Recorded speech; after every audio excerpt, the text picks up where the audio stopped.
네, 강의 시작하도록 하겠습니다.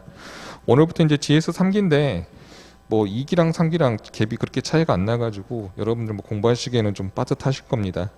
그래도 제 생각에는 3기가 빨리 끝나고 여러분이 스스로 공부하는 시간이 한 달 정도 나오니까 그게 훨씬 더 편하실 것 같아요. 물론 이제 2기 정리도 못했는데 3기 너무 빨리 들어간 거 아니냐라는 뭐 그런 비판도 있을 수 있습니다만은 뭐 제가 일정을 정할 수 있는 건 아니어가지고요. 아무튼 이제 3기 때는 여러분이 이제 아시는 거 중심으로 열심히 준비를 하시고, 그 다음에 이제 3기가 끝나시면 한 달 정도 공간, 그 빈 기간이 있는데, 그때 이제 뭐 몇 회독을 할 거냐, 이런 이제 뭐 논란들이 있죠. 근데 뭐 5번 돌린다고 떨어지고 6번 돌린다고 붙고 그렇지 않습니다. 그러니까 공부는 다 자기들 그 스타일대로 가셔야 돼요.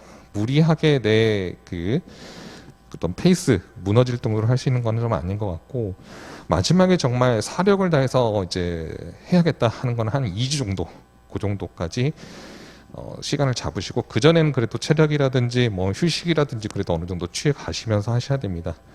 막판에 이제 몸이 고장 나면은 시험 다 망칩니다. 일단 이제 그 뭐 강의 계획서 보셔서 아시겠지만은 일단 총 5번이죠. 5일차인데 그 2일 이틀씩이죠. 이틀씩 1회독 이렇게 잡아놨어요. 그래서 근기법 같은 경우는 사실은 이 홀수차가 조금 양이 뭐 분량으로는 비슷하지만은 수업용으로는 약간 조금 덜 중요한 부분들이 좀 있죠. 그리고 오히려 뒷부분이 조금 더 쟁점이 많은 경우가 좀 있고요. 근데 노조법은 골고루 중요하다라고 보시면 됩니다. 그래서 보시고, 오늘 이제 모의고사를 이제 설명을 먼저 1교시 때는 개별법, 2교시 때는 노조법 이런 식으로 해서 강평을 좀 설명을 좀 드릴 겁니다. 혹시 궁금한 점이 있으시거나 이러신 분들은 뭐 제 이메일이나 이런 걸 좀 주시고요. 일단 문제를 한번 보겠습니다. 1교시 문제입니다. 문제가 길죠. 일부러 길게 내는 것도 있어요. 여러분들 좀 기빨리게 하려고 하는 것도 있지만은 일단은 최근에 뭐 긴 문제들이 좀 자주 나오기 때문에 여러분들이 좀 준비를 적응을 하셔야 되는 긴 문제를 좀 드렸습니다. 일단 문제가 길면 여러분들이 문제 처음 텍스트 보시다가 지쳐요. 그래서 뭘 물었는지 모르기 때문에 물음 먼저 보세요. 이럴 경우에는 물음 1번을 한번 보겠습니다. 물음 1번 보시니까 자, 98년 7월 1일 입사한 근로자 갑하고 2017년 1월 입사한 을하고 뭐 퇴직을 합니다. 그런데 쭉 보니까 급여 규정이 바뀌어서 퇴직금이 뭐 줄거나 늘거나 뭐 이런 것 같아요. 그래서 갑과 을은 그전 규정에 따라서 퇴직금을 달라라고 합니다. 그럼 뭐 대충 느낌이 오죠. 뭐 취업규칙이 뭔가 바뀌었구나 이런 걸로 보시고, 그러면 취업규칙은 항상 여러분이 제가 설명드릴 때 이런 쟁점으로 보시라고 그랬어요. 취업규칙 문제는 사실 공식처럼 쓰셔야 될 부분이 좀 있어요. 첫 번째가 취업규칙에 해당하느냐, 취업규칙 여부, 이거를 많이 안 써주십니다. 근데 문제에서 만약에 취업규칙이다 라고 주시면 그냥 문제 단서에 표현에 취업규칙이다 주시면 굳이 이건 필요가 없어요. 근데 만약에 뭐 급여 규정이다 또는 뭐 인사 규정이다 뭐 이렇게 이름을 줘요. 또는 뭐 보수 규정이다. 이런 규정이면 요 규정들이 취업규칙에 해당하는지를 간단하게라도 써주셔야 됩니다. 간단하게. 이걸 만약에 써주기가 좀 그렇다, 목차를 잡고, 그러면 최소한 논점 파트에서 간단하게 써주셔야 돼요. 그래서 취업규칙이라 하면 뭐 사용자가 근로자들에게 획일적으로 적용시키기 위해서 근로조건이나 뭐 이런 회사 규율이죠. 그래서 중요한 건 이 취업규칙은 누가 정한다? 사용자가 정하고 근로자들한테 획일적으로 적용시킨다. 이게 이제 포인트입니다. 두 번째는 이제 항상 취업규칙은 불이익 변경일을 물어볼 거예요. 불이익 변경. 불이익이냐? 불이익에 대해서 물어볼 겁니다. 그래서 이 불이익 변경에 대해서는 기존 근로조건을 저하시키거나 없었던 불리한 조건을 신설시키는 거죠. 그래서 그 두 가지 써주시면 됩니다. 자, 기존의 근로조건을 저하시키거나 새로운 불리한 근로조건을 신설하는 거. 그 다음에 항상 일부 근로자한테는 유리하고 일부한테는 불리한 거. 자, 이런 경우 판례는 전체 근로자들 의사에 맞춰서 판단을 해야겠다라고 했기 때문에 불이익 변경으로 합니다. 그래서 요거는 자주 나왔어요. 요건 자주 나왔고 작년에도 이렇게 나왔을 겁니다. 근데 아직 안 나온 게 요 파트입니다.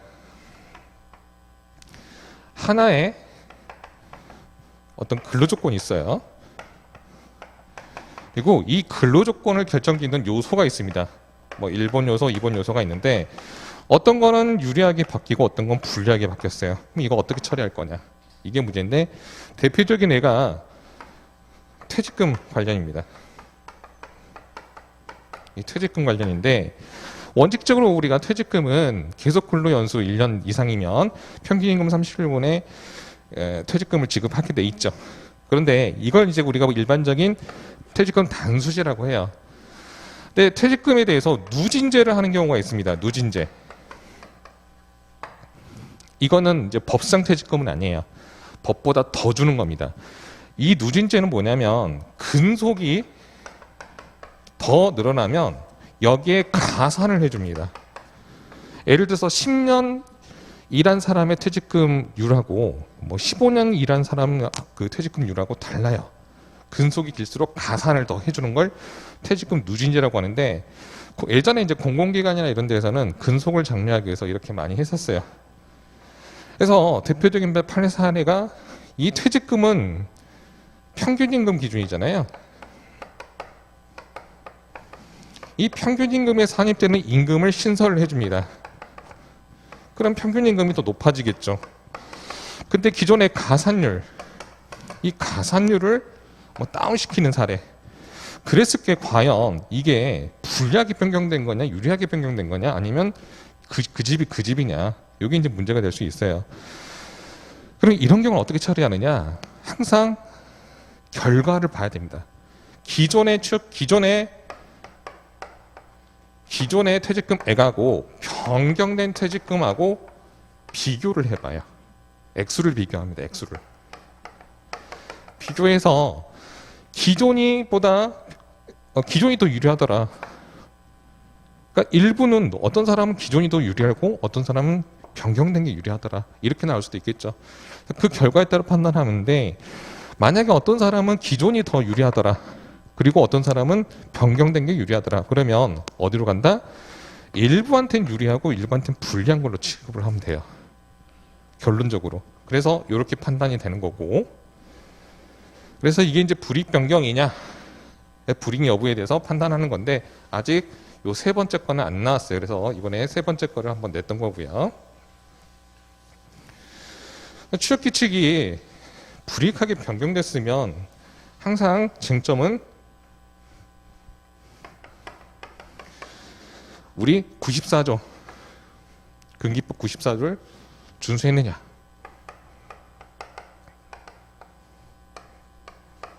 준수 여부가 문제가 됩니다.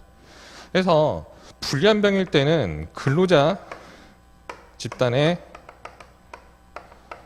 과반 동의를 받아야 되죠. 그래서 근로자 집단은 이제 근로자 과반수를 대표하는 노동조합이 있으면은, 즉 과반 노조가 있으면 과반 노조의 동의를 받으면 되고, 없으면 전체 근로자 집단의 과반 동의를 받으면 됩니다. 그래서 여기서 이제 파생되는 쟁점이 근로자 집단에서 동의 주체, 누가 주체가 될 것이냐, 요 문제랑 과반 동의, 여기서 절차가 문제가 되겠죠. 그러니까 두 가지가 문제가 됩니다. 주체는 원칙적으로는 전체 근로자예요. 다만 만약에 근로조건이 이원화되어 있더라, 아예 뭐 인사교류도 없고 따로따로 근로조건이 다르더라, 그런 경우에는 기존의 취업규칙에 적용을 받던 사람들, 즉 기득이득의 침해를 받는 사람들만 주체가 되는 거죠. 두 번째로 이 절차 부분은 아직 안 나왔어요. 절차 부분은 원칙적으로는 회의 방식이야, 물론 과반 노조가 없을 때입니다. 회의 방식으로 해야 되죠. 원칙은 그런데 다만 열람을 해가지고 이 동의를 취합하는 방식도 가능해요. 취합 방식도 가능은 하다. 다만 취합을 할 경우에는 사용자의 어떤 그 간섭이나 이런 것들이 배제가 돼야 됩니다. 그래서 그냥 사례가 있죠. 이 부서장들이 그냥 지켜만 보고 있었을 때 요거는 간섭이 아니라고 해요. 다만 뭐 이렇게 압박을 사인 안 하면 뭐 불이익을 주겠다라고 압박을 한다든지 이런 것들이 있으면 이제 그거는 이 근로자들의 자유로운 의사에 따른 동의가 아니겠죠. 자, 그 다음에 이제 효력이에요, 효력. 이제 효력이 원칙적으로는 이 동의 절차를 이거를 준수를 안 하면 준수하면 당연히 효력이 있을 거고요. 준수를 하지 않으면 효력이 어떻게 되느냐? 무효죠. 학술 판례 무효입니다. 다만 이 무효를 어떻게 볼 것이냐, 이 범위가 문제가 돼요. 그래서 요거 관련해서 신규 입사자가 이제 문제가 되죠. 신규 입사자. 취업 규칙이 불이익하게 변경된 이후에 입사하신 분들, 이분들과 관련해서 이 효력 무효의 범위를 어떻게 볼 거냐 해서 상대적 무효로 볼 건지 절대적 무효로 볼 건지 학설이 갈리고, 판례는 상대적 무효설에 따라 있죠. 그래서 왜 이게 무효로 하는 거냐면 판례 근거는 그겁니다. 기득 이득의 침해를 받는 사람들을 보호하기 위한 규정이기 때문에 그러한 이득 자체가 없는 사람들, 이런 사람들에서는 그 상대적 무효설에 따라서 이 신규 입사자한테 그 변경된 취업 규칙이 적용이 된다라고 하죠. 그래서 여기서 문제가 또 하나 생기죠. 하나의 사업장에는 하나의 취업 규칙만 있어야 되는데 그럼 취업 규칙이 복수냐, 복수 아니냐, 여러 개 아니냐, 이런 문제가 생길 수 있겠죠. 왜냐하면 기존 근로자는 구취업 규칙이, 신규 입사자는 이 변경 취업 규칙에 적용이 되니까 취업 규칙이 두 개 아니야? 이렇게 문제가 생길 수 있지만 판례는 아니다. 법규적 효력이 있는 거는 변경된 취업 규칙이다라는 이상한 이야기를 하죠. 그럼 효력을 그러면 이상한 게 됐잖아요. 불이익하게 변경되는데 절차를 위반했어요. 그런데 법규적 효력이 있는 건 신규 입사자한테 적용되는 변경된 취업 규칙은 좀 이상한 이야기를 합니다. 여기까지 좀 체크를 하시면 되는 거고요. 자, 두 번째 효력과 관련해서 아예 절차를 위반했어요. 그래서 사회 통념상 합리성이라는 이 법리가 있죠. 이 사회 통념상 합리성 법리는 일본 법리에서 온 거예요. 우리나라 법에는 없습니다. 그래서 이게 딱 한 번 있었어요. 인정한 판례는 딱 한 건입니다. 한 건밖에 없어요. 그 뒤로 교수님들의 융단 폭격이 시작되죠. 어디 족보도 없는 일본 판례를 갖고 왔느냐, 이렇게 욕을 막 하시는 거죠. 비판을 하시죠. 왜?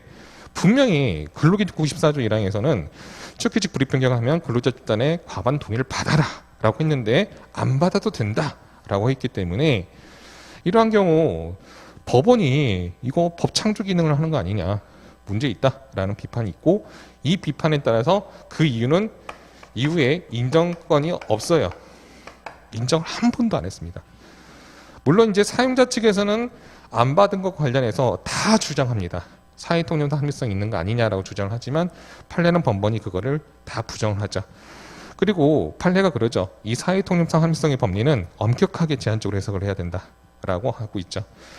근데 이거는 비판이 굉장히 많은 법리임에도 불구하고 오래됐어요. 근데 아직 출시를 안 했어요.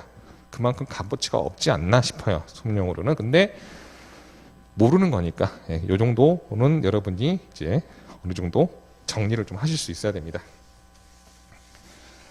작년에 나왔던 거는 특히 이 동의에 관해서 이 근로자 집단 요거하고 이 과반 동의를 받을 때 만약에 노동조합, 과반 노조가 있을 때 과반 노조 노동조합의 조합원의 자격이 없는 사람들의 개별 동의가 필요하느냐, 뭐 이런 걸 물어봤었는데 당연히 필요 없다고 하는 거죠.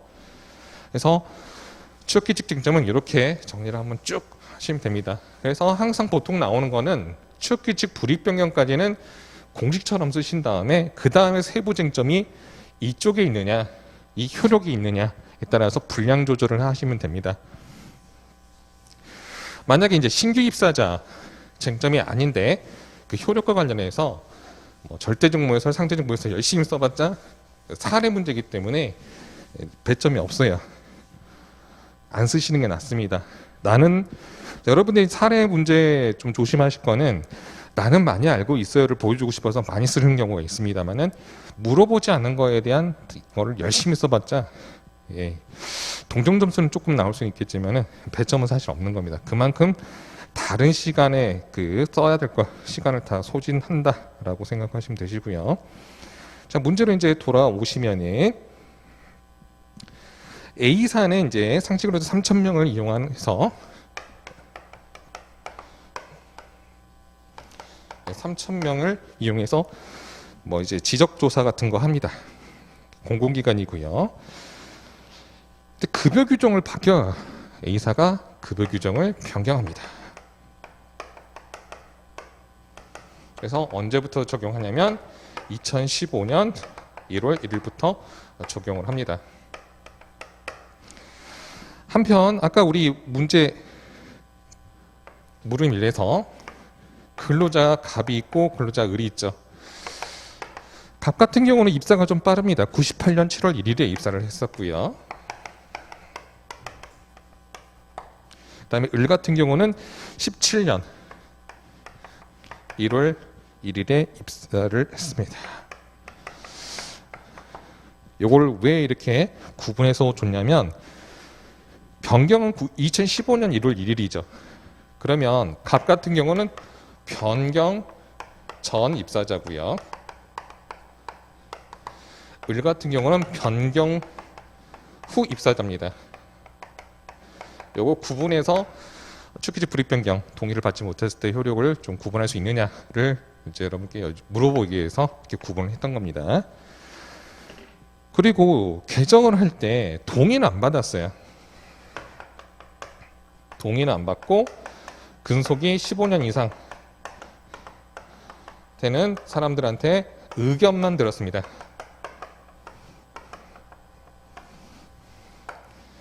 자, 요 쟁점은 이제 뭐 이 동의 주체가 문제가 되겠죠. 주체 관련이겠죠. 이거는 이제 효력과 관련된 쟁점이고요. 두 가지입니다. 그러면 우리가 봐야 될 거는 이게 취업규칙 불이익 변경에 해당하느냐를 봐야겠죠. 급여 규정을 보면요, 이제 실제 이런 식으로 되어 있기 때문에 여러분이 이제 실무 가셔서도 당황하지 말라고 오히려 이렇게 내놓으면 어렵습니다만 어려울 거 하나도 없어요. 한번 보세요. 근속 기간을 보시면은 그 왼쪽에 있는 1년, 5년 단위로 똑같습니다. 근데 지급률을 보시면요, 개정 전에 5년 미만은 1.2, 120%죠. 그 다음에 130, 140, 150으로서 가산을 이렇게 해줍니다. 근데 오른쪽을 봤더니 지급률이 5년 미만은 100%, 그 다음에 다 줄었죠. 그래서 퇴직금 가산율은 다운됐어요. 자, 두 번째, 뭐가 또 시설이 됐죠?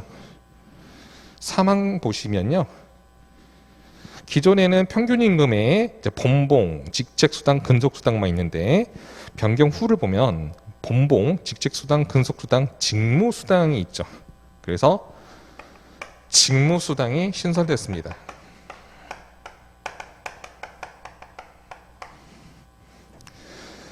그러면 이거는 이제 뭐가 관련이냐? 불이익 변경이냐? 관련 쟁점이 되겠죠. 그래서 쟁점은 다 나왔어요. 그래서 첫 번째 쟁점은 취업규칙인지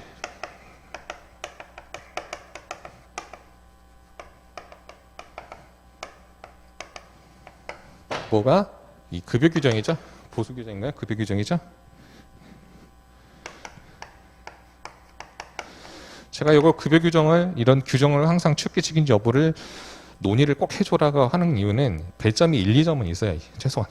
근데 이걸 누락하고 당연히 취업규칙이지 하고 넘어가는데 법학에서는 당연한 거 없습니다. 수험생들은 그렇게 해서는 안 돼요. 그래서 간단하게 써주시면 됩니다. 답안도 보셔도 매우 간단해요. 두 번째로는 불이익 변경이죠.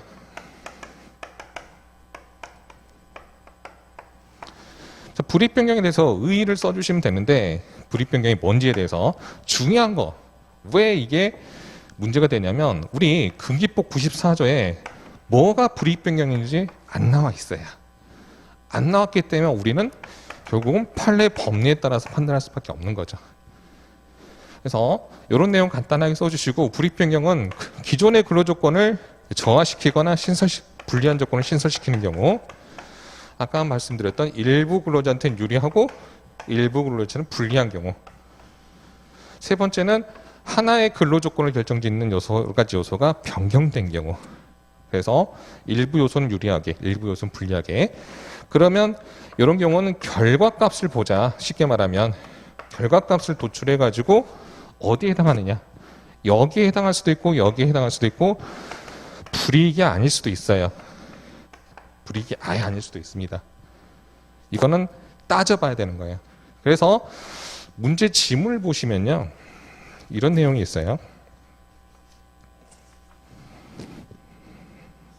물음 1번이죠. 물음 1번에 밑에서 하나, 둘, 셋, 네 번째 줄 보시면, 자, 근로자별로 개정 전후 급여 규정에 따라 산출된 퇴직금 액수가 어떤 근로자는 증가되고 어떤 근로자는 감소되었다라고 되어 있죠. 결국 결과값을 봤더니 일부 근로자한테는 유리하고 일부 근로자한테는 불리한 경우에 해당해 버리는 거죠. 이러한 경우는 판례의 법리에 따르면 전체 근로자의 의사에 따라서 판단을 해야 한다고 해서 불이익한 것으로 취급하겠다. 그래서 불이익 변경입니다. 불이익 변경이면, 그러면 우리가 이제 사실 쟁점이 근로자 집단 동의했을 때 주체랑 절차를 나눠서 쓸 때도 있고, 지금 이건 크게 쟁점이 뭐 이렇게 확 튀는 건 아니잖아요. 그렇기 때문에 이건 그냥 94조 이랑 준수 여부로 그냥 가시면 되는 거죠. 만약에 이 분량이 많이 써야 되는 부분이면 목차를 따로 나눠서 써주시면 됩니다. 그래서 원칙적으로는 근로자 집단의 과반 동의죠. 그럼 근로자 집단에서 여기서 과반 노조는 없고, 그러면 근로조건이, 우리가 이제 보통 쓸 때 근로조건이 일원화된 경우, 이원화된 경우 나눠가지고 막 세부적으로 써주시잖아요. 일반적으로 써주셔도 돼요. 써주셔도 되는데, 의도는 이제 사실은 그 뒤에 신규 입사자랑 요거 비교가 더 중요한 쟁점이기 때문에 요거는 간단하게 처리하셔도 되는 거죠. 그래서 여러분들이 공부가 되신 분들은 주요 쟁점이 뭐냐를 조금 더 포인트를 주시고, 조금 거쳐가야 되는 간단한 쟁점들은 좀 가볍게 처리하셔도 됩니다. 그래서 이 사안에서는 사실은 근로조건이 일원화되어 있느냐 이원화되어 별도로 뭐 되어 있는 건 아니에요. 다만 이원화되어 있다는 사정은 어디에도 없죠. 당연히 일원화되어 있는 걸로 가정하고, 전체 근로자들이 그 대상 주체가 되겠죠. 전체가. 그런데 이제 사안에서 이제 15년 이상 근속만 된 사람만 의견 청취를 했으니까 이 사람, 이거는 이제 주체가 아닌 거죠. 그래서 전체 근로자가 되는 거고, 그 다음에 동의 자체를 안 받았죠. 동의를 안 받았어요. 당연히 이거는 준수를 안 했습니다. 준수를 안 했고요. 준수를 안 하면 효력은 무효다. 제일 중요한 게 이거죠. 효력.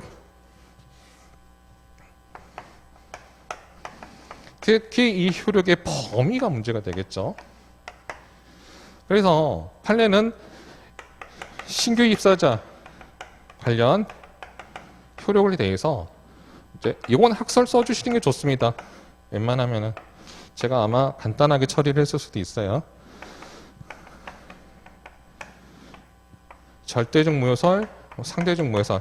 여러분이 이제 학설이 생각이 이름이 안 날 수도 있습니다. 쓰시다 보면은 갑자기 학설 이름 생각 안 나요. 근데 학설 내용 이름은 기억이 난다라고 하시면 1설, 2설 이렇게 그냥 써주셔도 돼요. 그리고 정학설도 기억이 안 난다 그러면 학설 대리분이 있었던 것 같은데, 견해의 대리분이 있으나 그냥 판례는 이렇게 써주시면 돼요. 이렇게 써주시면 됩니다. 판례는 상대적 효력설이죠. 다만 이런 경우 판례는, 그러면 이거 규범력이 있는 취업규칙이 뭐냐? 변경된 취업규칙이라고 보죠. 이런 내용까지 조금 부가적으로 써주시면 되겠죠. 결론은 사안 검토하면 갑은 변경 전에 입사자이기 때문에 이거는 기존 취업규칙이 적용이 돼야 되겠죠. 근데 을 같은 경우는 변경된 이후에 입사한 사람이기 때문에 판례 입장에 따르면 이거는 신규 취업, 변경 취업규칙이 적용이 돼야겠죠. 결론은 갑의 주장은 맞지만 을은 맞지 않는 거죠. 요게 이제 다합니다. 그래서 축기칙이 작년에 나왔지만은 또 나올 수 있어요. 연달아 나오는 해들도 있습니다. 그래서 축기칙 작년에 안 나왔다고 해서 그냥 확 제끼기는 되게 위험합니다. 그리고 항상 축기칙은 여러분이 공부를 많이 하셨기 때문에 앞부분 공식적으로 써주셨던 부분들 잘 하시고, 아직 안 나온 게 요 효력 범위, 요거 아직 안 나왔으니까 사회통념상 합리성보다는 차라리 효력 범위를 더 보세요. 조금 더 그렇게 정리를 하시면 됩니다.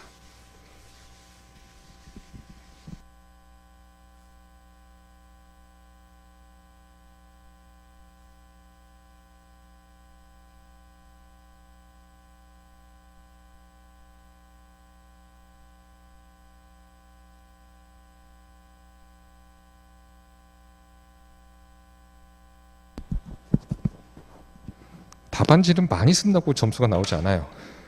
제가 이제 저희 수습노무사님 물어봤더니 이 친구가 이제 작년에 행쟁을 2권을 썼습니다.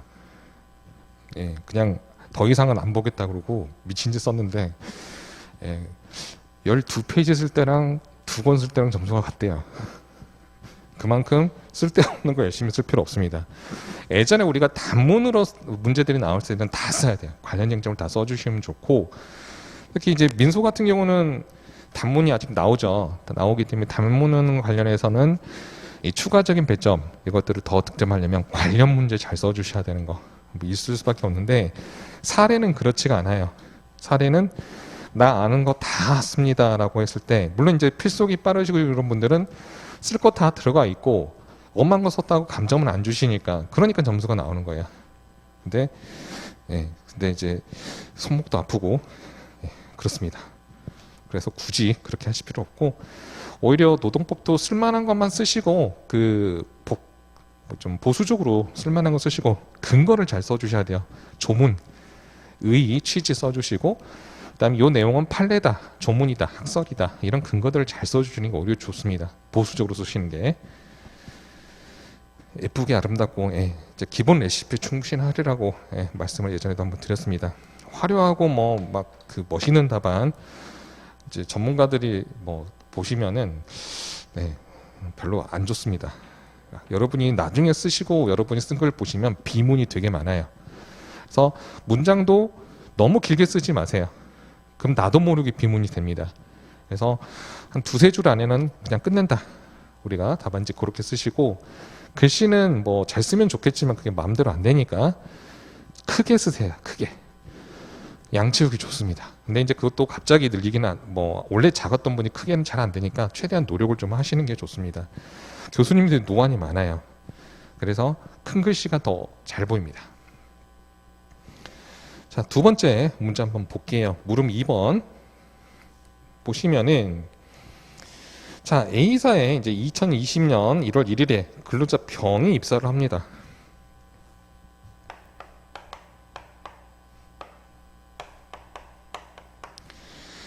(20년 1월 1일) 입사를 하고 이제 6월 31일 21년 퇴사를 합니다. 그래서 퇴직금을 지급을 해야 돼요. 퇴직금은 근데 뭘 기준으로 하죠? 평균임금을 기준으로 합니다.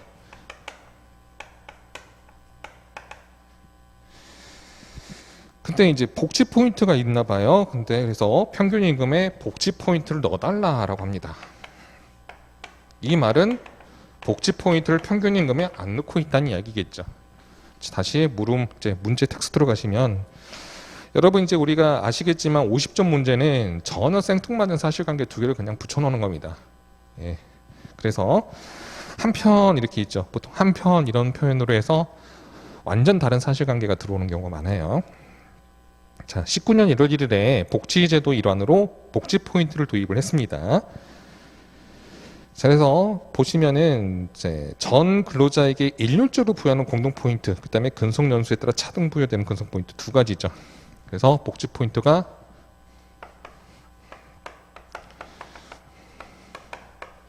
그 내부 규정이 전체 근로자 한테 주는 거랑 플러스 근속 연동되는 복지 포인트 이 두 가지로 구분이 됩니다. 그리고 매년 1월과 7월에 지급을 합니다. 1월하고 7월에 분할 지급을 해요.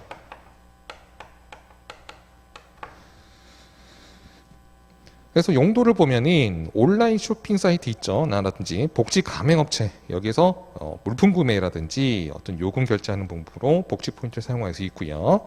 용도가 제한되어 있습니다. 사용처, 사용, 용도 제한이 되어 있네요. 그 다음에 연말까지 사용하지 않으면 이월되지 않고 소멸됩니다. 이월 안 되고 소멸이 되고요. 그 다음에 양도도 할 수 없습니다. 다른 사람한테 줄 수 없다는 이야기죠. 그래서 물어보는 거는 이제 평균 임금에 복지 포인트를 넣어달라라는 겁니다. 그러면 이 문제는 뭐냐면 평균 임금 계산하는 문제가 아니에요. 평균 임금의 산입 달라. 그러면 이 복지 포인트가 뭐다? 임금이냐가 문제가 되는 겁니다. 이게 임금이냐? 여러분 제 예전에도 이제 설명 들을 때 임금은 우리가 법상 개념이 두 가지가 있죠. 뭐 최저임금 이런 거 말고요. 하나는 평균 임금이죠. 하나는 통상임금입니다.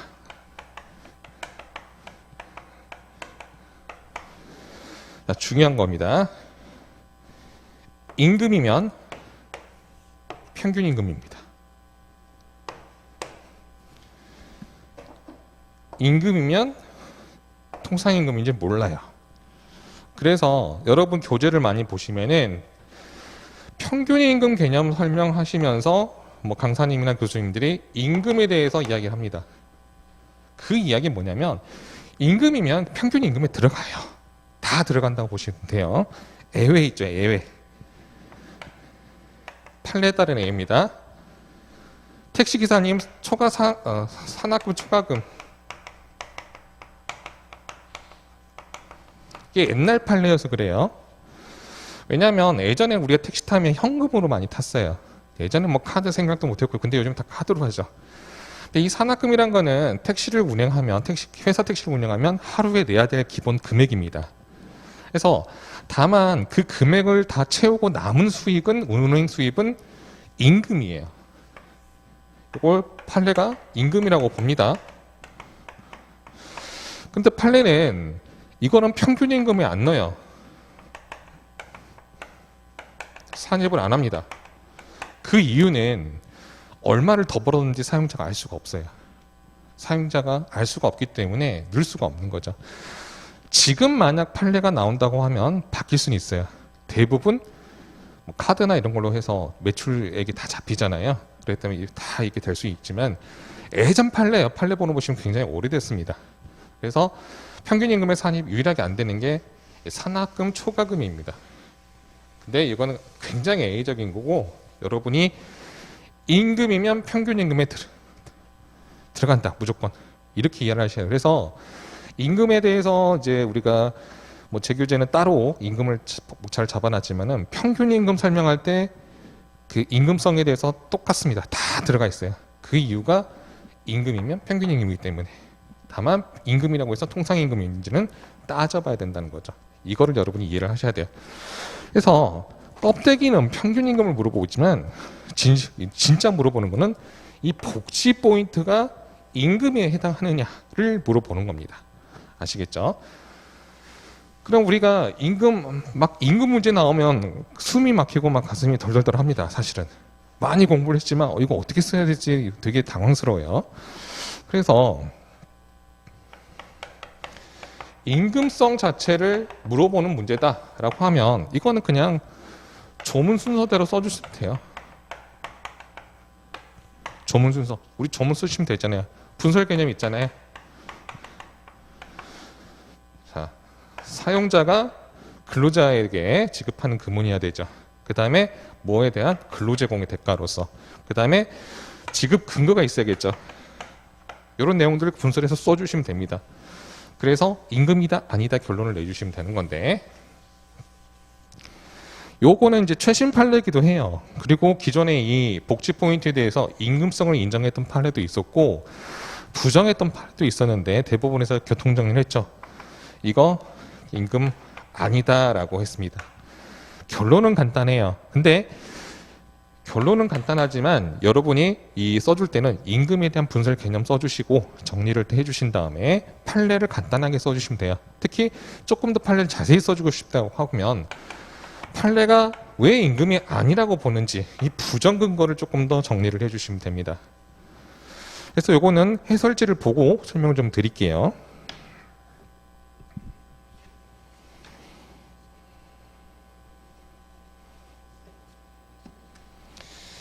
해설지 보시면은 5페이지 볼게요.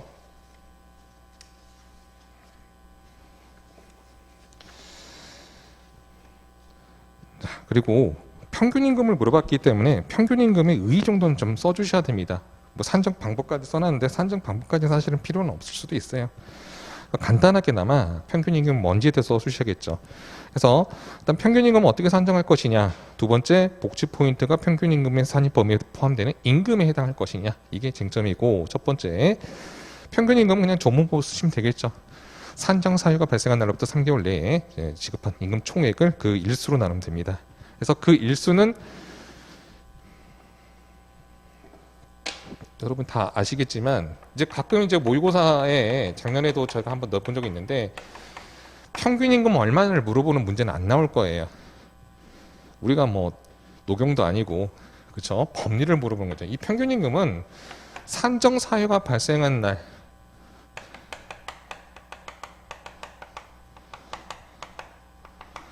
발생 전 3개월 동안 받은 임금 총액이에요. 그래서 임금이면 다 들어가는 거고요. 이거를 그 일수로 달력상, 우리가 역상이라고 하는 거는 우리 달력이란 이야기예요. 달력. 역상이라는 표현이 많이 나옵니다. 판례에. 이건 달력상이란 이야기예요. 달력. 이야기시면 역상 일수로 나누면 됩니다. 그래서 이 일수는 우연한 기회에 언제 퇴사하냐에 따라서 89일에서 뭐 91일 이렇게 왔다 갔다 해요. 왜냐하면 한 달이 31일도 있고 30일도 있고 2월 같은 건 28일이 또 있잖아요. 그렇기 때문에 이 일수는 매번 언제 퇴사하느냐 또는 언제 평균임금을 산정해야 되느냐에 따라서 달라질 수밖에 없는 겁니다. 그래서 평균임금은 그 기본 개념이 일수로 나누니까 일당 비슷하다가 보시면 돼요. 하루에 얼마라는 개념일 수밖에 없겠죠. 아무튼 이렇게 산정을 합니다. 그래서 이건 그냥 조문부 보고 간단하게 써주시면 돼요. 이런 게 1, 2점씩 여러분이 득점을 하는 겁니다. 그래서 사안 검토를 써놨어요. 일부러 먼저 잘 잡아놨는데 보시면은 결국은 이제 쟁점을 정확히 도출해주기 위해서 쓴 겁니다. 복지 포인트가 임금에 해당할 경우에는 평균임금 산입 범위에 들어갈 거고 임금이 아니면 평균임금 산입 범위에 포함되지 않을 것이다. 따라서 임금성을 이제 판단해야 되겠죠. 그 임금의 의의는 조문 써주시면 돼요. 보시면은 뭐 임금 사용자가 근로대가로 근로자에게 뭐 그 밖의 명칭 어떤 으로 지급하는 모든 금품이죠. 그래서 분설해서 이거를 그냥 써주시면 됩니다. 임금성 자체를 물어볼 때 사용자가 근로자에게 지급해야 된다. 그래서 여러분 다 아시는 거죠. 산학금 초과 부분 임금 인정한 바 있고요. 그다음에 팁 있죠. 팁은 원래 사용자가 주는 게 아니고 고객이 근로자한테 주는 거라서 원칙적으로 임금이 안 되지만은 예외적으로 사용자가 걷어서 이걸 분배를 한다. 이런 경우 임금성을 인정한 바 있죠. 이런 건 생각나시면 한두 개씩 써주시면 되는 부분입니다. 그 다음에 제일 중요한 근로의 대가로 줘야 된다. 이게 중요하죠. 그래서 여기 근로의 대가에 대해서는 판례는 어떻게 보고 있느냐. 자, 동그라미 1번 보시면 계속 정기적으로 지급하고 그 다음에 2번 지급 의무가 있느냐 규정. 단체 협약이라든지 취업규칙. 여러분 우리가 규정을 써주실 때는 단체 협약을 먼저 써주세요. 왜 그러냐면 단체 협약이 더 상위법이니까.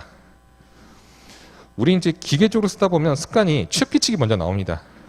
당연해요. 저도 지금도 그래요. 근데 단체 협약, 취업규칙 이렇게 써주시는 게 조금 바람직합니다. 공부하는 입장에서는. 그래서 단체협약 취업규칙 근로계약에 따라서 사용자에게 지급 의무가 있느냐. 그 다음에 지급 의무 발생이 근로제공과 직접적 혹은 밀접하게 직접 또는 밀접 요거에 따라 판단하는 거. 이게 제일 중요한 부분이죠. 근로의 대가. 자, 그 다음에 복리후생적 급여. 이게 이제 복리후생이냐 임금이냐 요 문제니까 원칙적으로 임금이 아니라고 봅니다. 판례. 그래서 간단하게 요 정도 써주시면 되겠고. 자, 중요한 건 이제 네 번째죠. 복지 포인트 임금성에 대해서 판례. 판례는 이러한 선택적 복지제도의 일환으로 하는 것. 이거는 근로기준법에서 말하는 임금에 해당하지 않는다라는 결론 간단하게 써주시고, 여러분 조금 더 써주시고 싶다 그러면 판단 근거 왜 그렇게 판단했느냐를 좀 보시면 되는데, 첫 번째는 근로복지기본법 이제 참조 조문 드렸죠. 문제 보시면은 3조 1항에 보시면 여러분 우리가 이게 이제 근로복지기본법을 외우거나 암기할 수가 없어요. 할 필요도 없는 거고 그냥 관계법령이라든지 이렇게 써주셔도 돼요. 네. 그래서 근로조건은 제외한다 이렇게 됐어요. 이 복지 포인트는 선택적 복지제도의 일환인데 이 선택적 복지제도는 근로복지기본법에 따릅니다. 거기에 기반한 거기 때문에 그래서 근로복지 개념에 임금을 명시적으로 제외하고 있다. 그 다음에 이러한 선택적 복지제도가 임금 보존책으로 간 게 아니에요. 임금을 올려주기 위해서 혹은 임금을 보존해주기 위해서 시작된 게 아니고 정말 복리후생 제도로서 시작된 거다라는 거. 그 다음에 사용 용도가 제한되어 있고 이율되지도 않고 소멸돼 버리죠. 그 다음에 양도 가능성도 없습니다. 임금이면 돈이잖아요. 돈. 쉽게 말하면 근로자의 재산권이기 때문에 근로자의 재산권을 우리가 없앨 수도 없는 거고 사용자 측에서 근로자가 그거를 어디다 처분하든지 자유롭게 처분이 가능해야 되죠. 그런데 처분도 안 돼요. 양도도 안 되고 그리고 근로제공과 무관한 시기에 일괄 배정된다는 거. 이런 점에서 이제 복지 포인트는 근로기준법상의 임금에 해당하지 않는다라고 하는 거죠. 사항 검토 보겠습니다. 7페이지 보시면은 일단 사용자가 근로자에게 지급한다는 점 요건 맞죠. 그렇긴 하지만 선택적 복지제도 일환으로 도입했다. 두 번째 근로제공과 밀접하게 관련 없어 보인다. 세 번째 사용자가 제한되어 있다. 네 번째 이율되지 않고 소멸돼 버린다. 양도도 안 된다. 그래서 판례에 따르면 복지 포인트는 임금에 해당하지는 않는다. 그래서 결론은 평균 임금 산정법에 들어가지 않는다가 이제 결론이 되겠죠. 그래서 조금 알고는 있지만 설령 나와서 쓰라고 하면 조금 까칠까칠할 수 있는 부분입니다. 그래서 한번 정리를 하자라는 차원에서 한번 내봤고요. 그 다음에 문제 2번을 보겠습니다. 이건 또 의외라고 생각할 수도 있는데요. 작년에 이거 나왔습니다만은 그 뒤에 최신 판례가 또 나왔다고 말씀드렸죠. 그래서 제가 수업 시간에 이걸 C급으로 분류를 했었지만은 불이타로 최신 판례이기 때문에 또 나올 수가 있어요. 예전에 우리 직장패에서 뭐 3연속 나온 것처럼 일단 기본적으로 예전 법리를 간단히 설명드릴게요.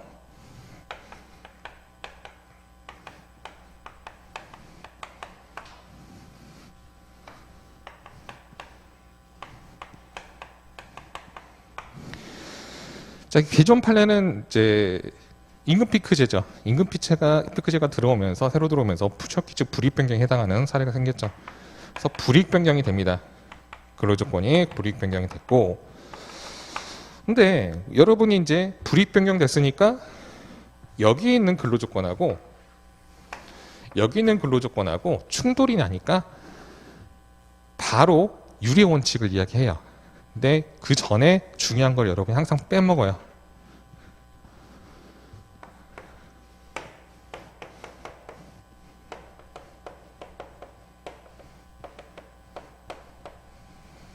요거를 많이 작년에 누락을 하셨을 거예요. 근로조건 자유결정 원칙 이거 써주셔야 돼요. 자, 이거는 사용자와 근로자가 근로조건에 대해서는 자유롭게 결정을 해야 된다. 근기법 4조죠. 왜냐하면 취업규칙이 변경되면 당연히 이게 변경되느냐 이거 문제예요. 취업규칙이 변경되면 개별적인 근로계약령도 그냥 대놓고 말하면 바로 변경되느냐의 문제입니다. 판례는 그렇지 않다. 여전히 개별 근로조건은 자유롭게 결정해야 되니까 이 말은 여전히 여기에 있는 근로조건하고 여기 있는 근로조건하고 모두 살아있다는 이야기입니다. 그럼 뭐가 돼요? 취업규칙하고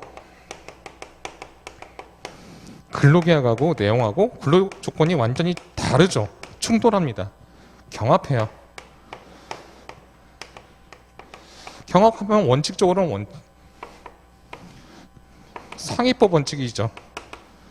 상위법 원칙에 따라 취업규칙이 적용돼야 되는데 여기에 대한 예외로 노동법상 특유 원칙, 유리의 원칙이 적용이 되는 거죠.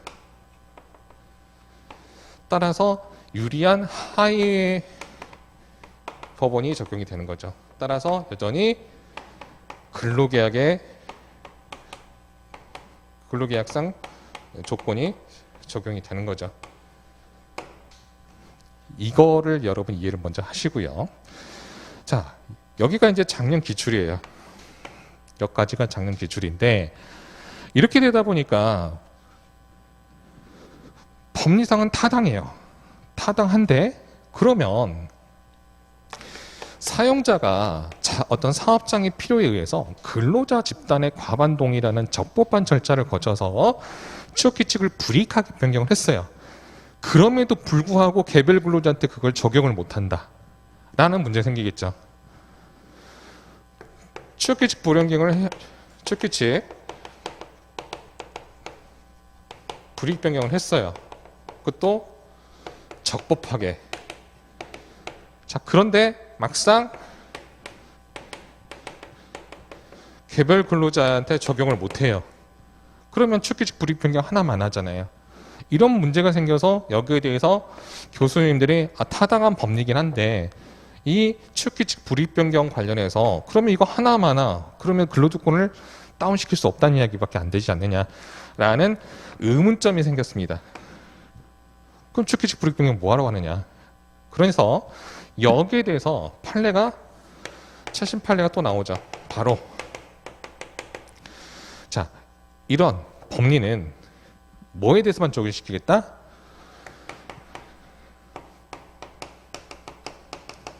근로계약서에 명시된 근로조건에 한해서만 하겠다. 조건에 대해서만 기존의 근로계약 내용이 적용되는 걸로 제한하겠다라는 게 최근 판례죠. 최신 판례. 그래서 중요한 건 이거예요. 명시된 부분만. 그래서 요 문제 보시면 사례가 이래요. 근데 간단하게만 제가 이제 단문 준사례처럼 좀 문제를 냈는데 요 사실관계는 판례 사실관계는 기존에도 한번 설명드리겠지만은 이런 겁니다. 일단 대학이에요. 대학에 이제 뭐 조교수로 임용됐다가 교수로 이제 승진을 하는 거죠. 그런데 이 대학에는 임금 규정이 없었어요.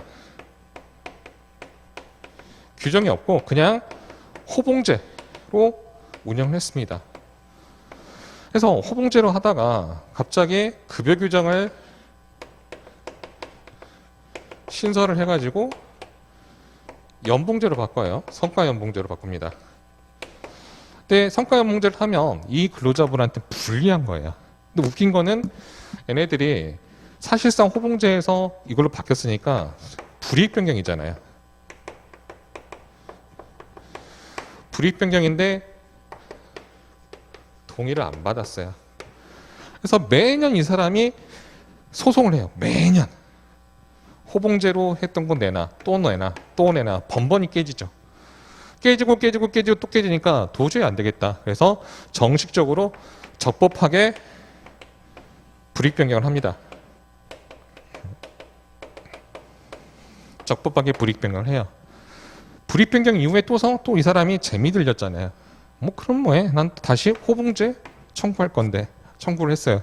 그랬더니 또한 이 사람이 최근 법리도 있었잖아요. 취업규칙이 불이익하게 적법하게 변경됐다고 하더라도 개별적 근로계약의 내용이 변경되는 건 아니니까 여전히 기존의 근로계약의 내용 유리 원칙을 적용합니다. 주장을 하는 거죠. 근데 판례가 문제는 여기서 얘네들이 이 근로계약서를 안 썼어요. 또는 임금 관련 계약서 또 없어요. 그냥 호봉제로 갔던 거예요. 아무런 조건 없이. 그러다 보니까 판례가 물론 우리가 유리 원칙이 적용된다고 했는데 이 법리는 근로계약서에 명시된 부분에 한해서만 적용시킬 거야. 근데 너는 계약서도 안 썼고 임금 계약서도 안 썼기 때문에 너의 근로계약의 내용으로 명시된 게 아니야, 호봉제는. 따라서 취업규칙 불이익변경 적법하게 됐으니까 변경된 취업규칙이 적용돼야 돼 라고 해서 연봉제로 적용받아야 된다라고 변론이 났던 겁니다. 그래서 이 내용을 이제 불이타로 한 번 더, 왜냐하면 이게 이제 작년에 나왔기 때문에 추가적인 거 그 법리를 제한하는 법리란 말이에요.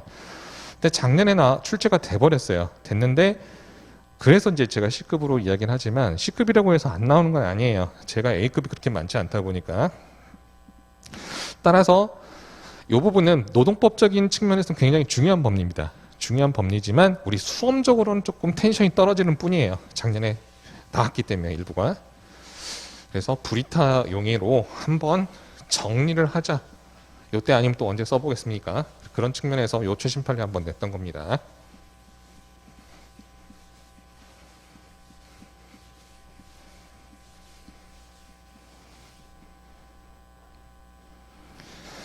자, 문제를 돌아와서요. 간단하게만 보실게요. 자, 비학교법인이 있고요. 비학교법인하고 대학교 이름하고 좀 다릅니다. 원래.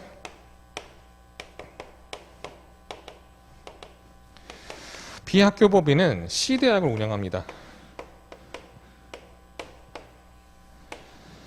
C대학이 있고 그 다음에 C대학에서 정이란 사람을 교수로 임용을 해요. 근데 정을 임용하면서 근로계약서도 안 썼어요. 그 다음에 어떤 근로조건에 새로운 약정을 체결하지도 않았거나 별도 어떤 약정도 없습니다. 이런 상태에서 임용 때부터 호봉제를 받아요. 호봉제 적용을 받다가 취업규칙 불이익변경해. 그래서 연봉제로 변경이 되죠. 변경은 적법합니다. 성과연봉제를 적용받게 됐는데, 자, 정은 취업규칙 즉 성과연봉제보다 호봉제가 자신한테 더 유리하기 때문에 이게 내 근로계약의 내용이다. 따라서 유리 원칙에 따라서 호봉제를 적용해달라라고 주장했어요. 그러면 이 주장이 타당한지 대부분 판례 법리에 따라 검토해봐라 라는 문제입니다. 자, 이렇게 보시면은 이 해설 8페이지 한번 보겠습니다. 자, 여러분 좀 답안 쓰시기 좋게 조금 정리를 좀 해봤고, 자, 쟁점이 이제 보시면은 세부 쟁점, 논점의 정점이 동그라미 1번 보시면요, 밑에 세 번째 줄이죠. 취업규칙이 변경된 경우 이에 따라 개별적 근로계약 내용도 변경되느냐. 두 번째, 불이익하게 변경된 취업규칙하고 유리한 하위 법원인 근로계약이 경합한다. 이런 경우에도 유리 원칙이 적용되느냐. 그리고 그 적용 범위가 어떻게 되느냐. 이게 이제 쟁점이 되는 거고요. 로마자 2번 보시면 이건 기존 법리랑 똑같습니다. 취업규칙 변경으로 개별적 근로계약이 변경되는 여부. 그래서 2번 보시면 근로조건 자유결정 원칙 있죠. 근기법 4조. 판례도 이야기합니다. 그래서 4조를 써주셔야지만 여전히 개별적 근로계약이 살아있기 때문에 이 법원 간의 충돌이 생기는 겁니다. 그래서 4조 보시면 근로조건은 사용자, 근로자가 동등한 지에서 자유로운 합의로 결정해야 된다라고 돼 있고, 그러면 불이익하게 변경된 취업규칙에 따라서 개별적 근로계약의 내용이 변경되느냐. 취업규칙 바뀌면 근로조건이 그냥 바로 바뀌느냐. 이런 이야기예요. 자, 판례에 따르면 집단적 동의를 받아서 근로자에게 불리하게 변경된 경우라고 하더라도, 즉 적법하게 취업규칙 불이익 변경됐다고 하더라도 근기법 4조가 정하는 근로조건 자유결정은 여전히 지켜져야 된다. 이 말은 취업규칙 변경으로 개별적 근로계약의 내용이 바로 변경되는 것은 아니다 라는 그런 이야기입니다. 그래서 사안 검토 보시면 적법하게 취업규칙 불이익 변경됐지만 판례에 따르면 당연히 정한테 이 불이익하게 변경된 성과연봉제가 적용되는 건 아니다. 당연히 적용되는 건 아니다. 그러면 유례 원칙이 문제되니까 유례 원칙에 대해서 문제점 써주시고요. 유례 원칙은 간단하게 써주시면 되시고요. 이거는 여러분이 뭐 간단하게 써주시면 뭐 외울 수 있겠죠. 책에는 없기 조문에 없는 내용이지만. 다음에 이제 우리 개별법, 근로기준법에서 유례 원칙 근거를 어떻게 들 것이냐인데 학설은 근기법 15조하고 97조를 반대 해석을 하는 겁니다. 근데 밑에 쭉 보시면은 판례도 요 보시면은 개별법상 유례 원칙 근거를 근기법 97조의 반대 해석에 따라서 이해를 하고 있어요. 조금 더 부가 설명을 드리면, 예를 들어서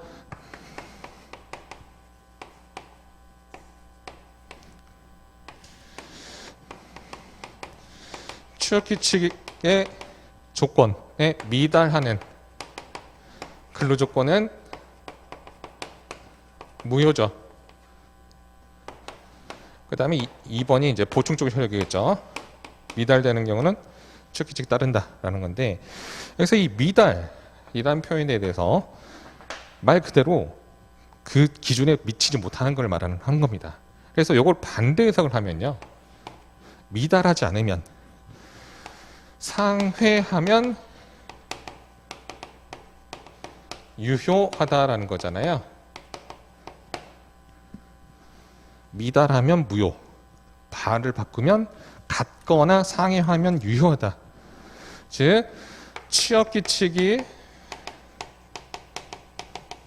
예를 들어서 초봉이 연봉 3천이라고 할게요. 근데 이 사람은 우리가 너무 데려와야 사람이라서 어떤 개별 근로계약에 따라서 이 사람 연봉 초봉을 4천을 줬어요. 그러면 취업규칙보다 상회하면 유효하잖아요. 원칙적으로 우리가 임금에 대해서 이렇게 충돌되면 법원이 경합하는 거죠. 법원이 경합합니다. 법원이 경합하면 해결, 첫 번째가 상위법이에요. 상위법 우선이겠죠. 상위법 우선. 그 다음에 신법, 특별법. 근데 이 상위법 우선 원칙이라는 거는 순위가 다를 경우입니다. 순위가 다를 경우고, 신법은 순위가 같을 경우에 적용되는 경우죠. 그래서 원칙적으로는 상위법 우선의 원칙에 따라서 취업규칙이 적용돼야 되지만, 이거 법에 97조 반대 해석을 해보니까 상회하도 유효하더라.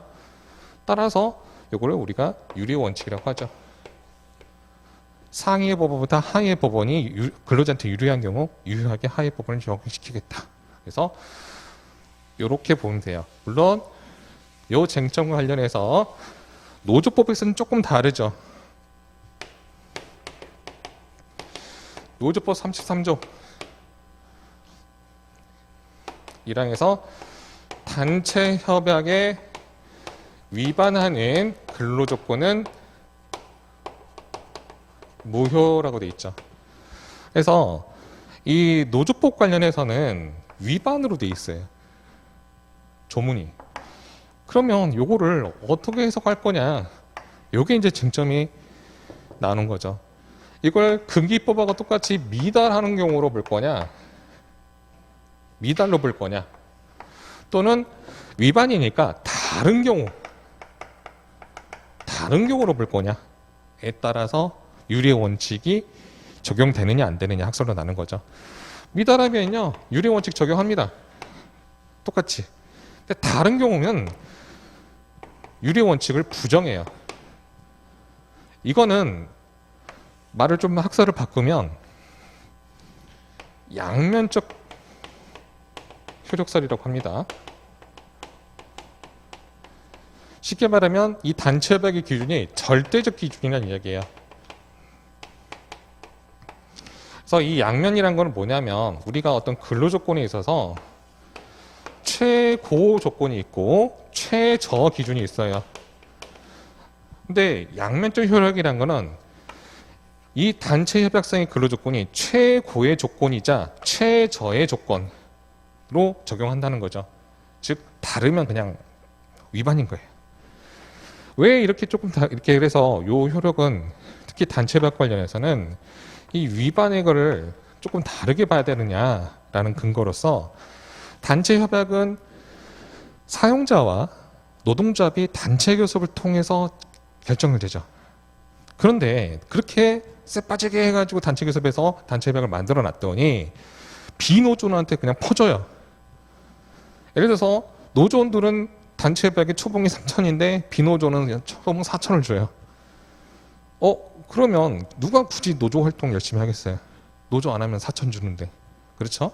그런 어떤 그 노동 3권 있죠. 단체 행동권이라든지 단체 교섭권. 그러니까 노동조합의 어떤 활동을 방해할 수 있기 때문에 이거를 절대적 효력으로 봐야 된다라는 근거고, 유리 원칙을 인정하는 입장에서는 그래 그런 문제일 수 있는데, 만약 그런 거는 이런 사안이 있다면 이건 지배계의 분호 아니냐,